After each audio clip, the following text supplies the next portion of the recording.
ሰላም ጤና ይስጥልኝ አድማጭ ተመልካቾቻችን። እንግዲህ ዛሬ ደግሞ ከ10 ሺህ ብር በታች የሚሰሩ 15 የተለያዩ አትራፊ ቢዝነሶችን ይዤላችሁ ቀርቤያለሁ ማለት ነው። እስከ ፕሮግራሙ ፍጻሜ አብራችሁ እንድትከታተሉና ለቻናላችን አዲስ የሆናችሁ ሰብስክራይብ እንድታደርጉና ቪዲዮን ላይክ በማድረግ እንዲጀምሩ ጠይቃለሁ ማለት ነው። እንግዲህ ከዩኒቨርሲቲ ሊሆን ይችላል፣ ከተለያዩ የግል ተቋማት ተመርቃችሁ የተለያዩ የስራ እድል ያላገኛችሁ ሰዎች ምን እንስራ ብላችሁ ለተጨነቃችሁ ወይም ለተቸገራችሁ ሰዎች እነዚህ ነገሮች ይዤላችሁ ቀርቤያለሁ ማለት ነው።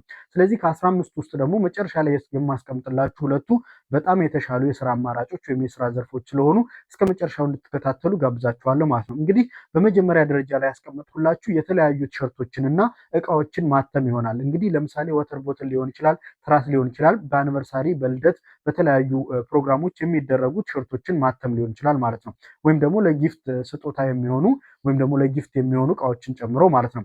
እንግዲህ እናንተ ለህትመት የሚሆኑ ማቴሪያሎችን ባታገኙ ምንድነው የምታደርጉት? ለምሳሌ ፎቶ ቤት የከፈቱ ሰዎች ፎቶ ማሳጠቢያ ማሽኑ በጣም ውድ ስለሚሆን የተለያዩ ቦታዎች ወስዶ ይሆናል የሚያሳጥቡት እና ዘሴም ቲንግ ደግሞ እናንተ ቲሸርቶችና ሌሎች ህትመቶችን በቴሌግራም በቲክቶክ በተለያዩ ሶሻል ሚዲያ ፕላትፎርም በማስተዋወቅ ከስተመር ካገኛችሁ በኋላ እነዛ ቲሸርት የሚሰሩ ቦታዎች ላይ ወስዳችሁ በቅናሽ በማሳተም ይህን ቢዝነስ መስራት ትችላላችሁ ማለት ነው። ሁለተኛ ላይ ያስቀመጥኩላችሁ ምንድነው የተለያዩ ያገለገሉ መጽሐፍቶችን በመግዛት ማከራየት ነው። እንግዲህ ምንድነው ከዚህ በፊት ሲደረጉ የነበሩ ምንድነው መጽሐፍቶችን በመግዛት መታወቂያ በማስያዝ በየቀኑ ብር በማስከፈል እነዚህ ስራዎች ይሰራሉ ማለት ነው። በሶስተኛ ደረጃ ላይ ያስቀመጥኩላችሁ ደግሞ ምንድነው የተለያዩ የሳሙና ምርቶችን አምርቶ መሸጥ ነው። እንግዲህ የልብስ ሊሆን ይችላል፣ የእቃ ማጠቢያዎች ሊሆን ይችላሉ። እንግዲህ እነዚህ ደግሞ የተለያዩ ተቋማት ላይ እነዚህ ስልጠናዎች ይሰጣሉና በጣም ርካሽ ነው። ስፔሻሊ ፈሳሽ ሳሙናዎችን አምርቶ መሸጥ በጣም አዋጭ ስለሆነ ይሄም ዋጋው ከ10 ሺህ ብር በታች ስለሆነ ማንኛውም ሰው ሊሰራው ይችላል ማለት ነው።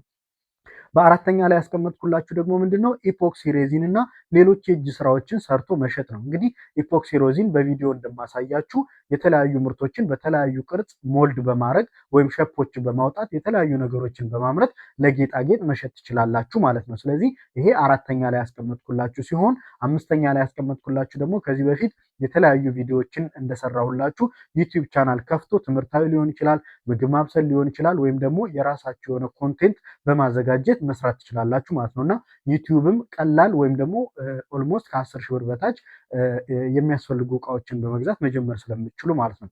ስድስተኛ ላይ ያስቀመጥኩላችሁ ምንድነው ኮምፒውተርና ስልክ ጥገና መክፈት ነው። ከዚህ ጋር በተያያዘ ደግሞ ትናንሽ አክሰሰሪዎችንም ጎን ለጎን መሸጥ ስለምችሉ ምክንያቱም ኮምፒውተርና ሞባይል ጥገና ለመስራት በጣም ውድ የሆኑ እቃዎችን ሊያስፈልጋችሁ ስለማይችል ማለት ነው እና ሞር እናንተም እነዚህን የተለያዩ ቢዝነሶች በመስራት ቢዝነሱን ማሳደግ ትችላላችሁ ማለት ነው። ሞባይልና ኮምፒውተር ጥገና ሲባል እንግዲህ መጀመሪያ የሚያስፈልጉ ትናንሽ ነገሮችን ገዝታችሁ ከዛ በኋላ ትርፍ እያገኛችሁ በምትመጡበት ጊዜ ምን ማድረግ ትችላላችሁ? ሞር አድቫንስድ የሆኑ ነገሮችን በመግዛት ማስፋፋት ትችላላችሁ ማለት ነው።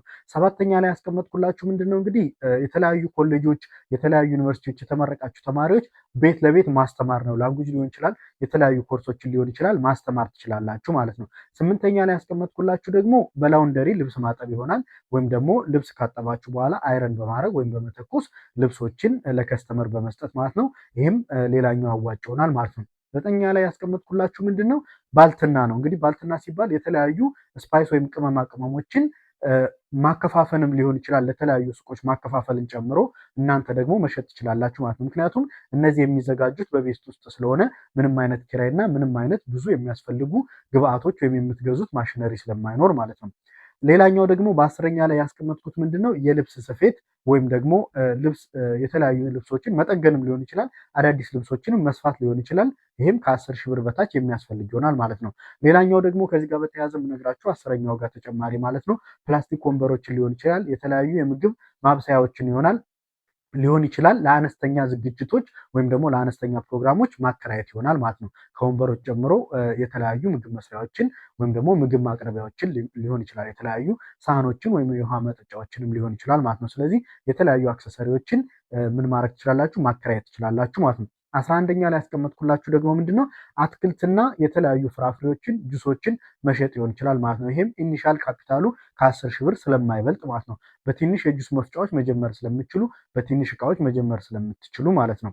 ሌላኛው 12ኛ ላይ ያስቀመጥኩላችሁ ምንድነው መካከለኛ የሆነ የእንቁላልና የዶሮ እርባታ መጀመር ይሆናል ማለት ነው። ይህም እንግዲህ የተወሰኑ ዶሮዎችን ከ10 ሺህ ብር በታች ብትገዙ የምግብ ፍጆታቸውን ጨምሮ ማለት ነው 10 ሺህ ያልኳችሁ በትንሽ ዶሮዎች በመነሳት በጣም ብዙ ማትረፍ ይቻላል ማለት ነው። እንግዲህ ከዚህ ጋር በተያያዘ የምነግራችሁ እስካሁን የዘረዘርኩላችሁ ነገሮች በጣም ብዙ ሰዎች ሰርተውት ሰክሰስፉል የሆኑ ናቸው።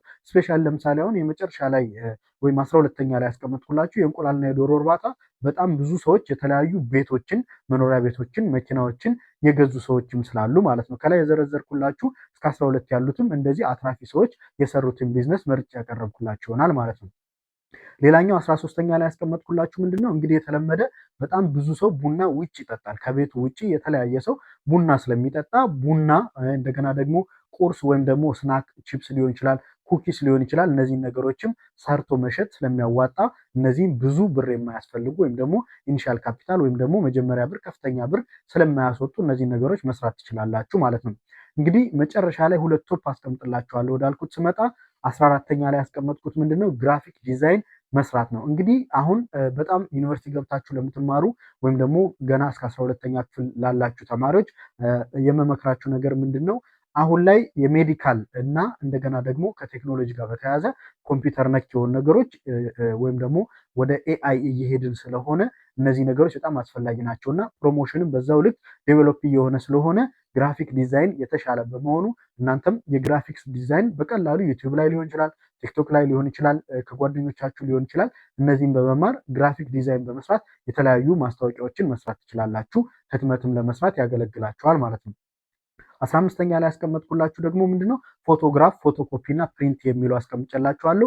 እንግዲህ ፎቶግራፍ እንደምታውቁት አንድ ካሜራ ብቻ በመያዝ የተለያዩ ፕሮግራሞችን መስክ ሊሆን ይችላል። እነዚህን ነገሮች ከሰራችሁ በኋላ ፎቶግራፍ የሚታጠበው በጣም ትላልቅ ማሽነሪ ያላቸው ፎቶ ቤቶች ወይም ድርጅቶች ስለሚሆኑ እናንተ በቀላሉ በአንድ ካሜራ ብቻ በመነሳት እነዚህ ነገሮች መስራት ትችላላችሁ።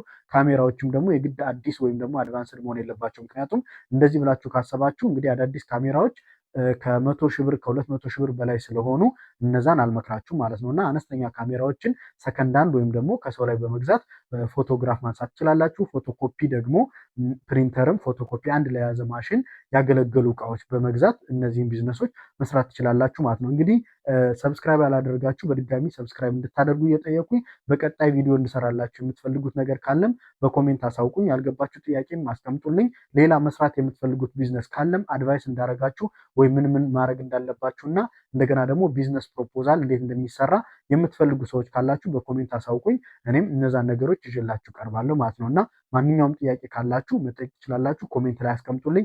ከዚህ ጋር በተያያዘ ግን አዳዲስ ነገሮች ሲደርሳችሁ ቪዲዮዎች ስሰራ እንዲደርሳችሁ ሰብስክራይብ ካደረጋችሁ በኋላ የደወል ምልክቷን በመጫን እኔ ቪዲዮ በምለቅበት ጊዜ ኖቲፋይ ወይም ደግሞ ለእናንተ ማስታወቂያ እንዲገባላችሁ ማድረግ ትችላላችሁ ማለት ነው። ከዚህ ጋር በተያያዘ እንግዲህ አዳዲስ መኒ ሜኪንግ ወይም ደግሞ የተለያዩ ገንዘብ የምታገኙባቸውን ነገሮች ከዚህ በፊት የሰራሁት ቪዲዮ ስላለ ቻናሌ ላይ ገብታችሁ እንድታዩትና እንግዲህ ሰሞኑን ደግሞ ዲቪ 2027 የሚሞላበት ጊዜ እየደረሰ ስለሆነ ስለነሱ ደግሞ የተለያዩ ቪዲዮዎች የሚያስፈልጉ ነገሮች ስፔሻሊ ከክፍያና ከፓስፖርት ጋር ከቤተሰብ ጋር እንዴት እንደሚሞላ ይዤላችሁ ስለቀረብኩኝ ወደኋላ ገብታችሁ ቪዲዮዬን እንድታዩ እየጋበዝኩኝ ቸር ተመኘው። መልካም ጊዜ